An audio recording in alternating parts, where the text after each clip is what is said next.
तरीके से इस्तेमाल होगा। याद रखिए, मैं आपको इस अहम जगह से कह रहा हूं, भारत और महाराष्ट्र में हर समाज का एक पॉलिटिकल लीडरशिप है। अगर किसी समुदाय की पॉलिटिकल एजेंसी नहीं है तो मुसलमानों की नहीं है। और हम सिर्फ वोटर बनकर रह गए। अगर आप सिर्फ वोटर बनकर रहेंगे तो घर पे बुलडोजर चलेगा। अगर आप सिर्फ वोटर बनकर रहेंगे तो नौजवान बच्चों को झूठे इल्जाम में जेल में डाल दिया जाएगा। अगर आप सिर्फ वोटर बनकर रहेंगे तो मुसलमानों के बच्चे और बच्चियां स्कूल की तालीम से महरूम हो जाएंगे। अगर आप वोटर बनकर रहेंगे तो आपको समाजी इंसाफ नहीं मिलेगा। अगर आप वोटर बनकर रह जाएंगे तो इज्जत की निगाहों से आपको कोई नहीं देखेगा।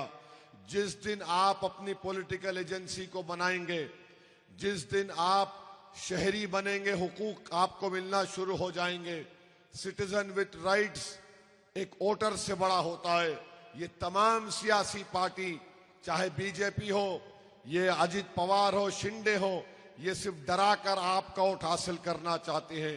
दूसरी जानिब कांग्रेस है, ये सिर्फ आपको वोटर इसलिए बनाना चाहती है ताकि कुछ आपका काम ना हो सके। मजलिस आपसे कह रही है कि आप लीडर बनिए, सिटीजन विद राइट्स बनिए, अपनी पॉलिटिकल एजेंसी को बनाइए।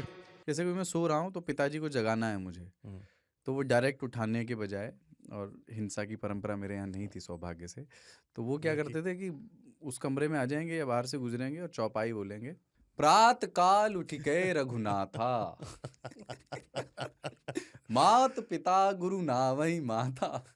कभी कभी मैं गुस्से में उठ करके अरे पापा चरण स्पर्श किया और सो गया। मैंने कहा अब मत उठाना।